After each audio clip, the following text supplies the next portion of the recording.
Now let's look at figure 20-22 and notice that we're dealing with a totally enclosed type transformer now in the illustration. And the transformer, no separation needed if it's totally enclosed with or without ventilating openings. The class 155 or higher insulation, dry type, over 112.5 kVA, install in accordance with 450.21b as in boy, exception 2.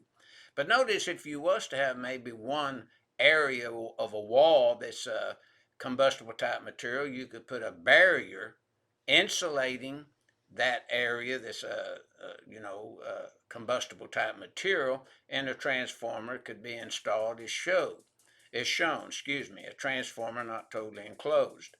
Now,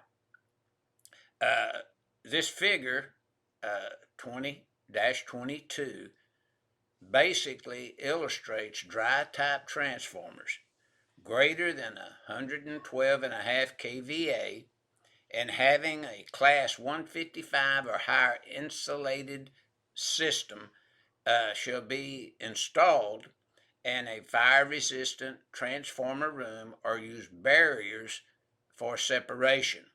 And so you're looking at totally enclosed type and non-enclosed type that you would be kind of reviewing here. So that's what the figure 20-22 is illustrating to anyone installing totally enclosed type transformers or transformers that are not totally enclosed type.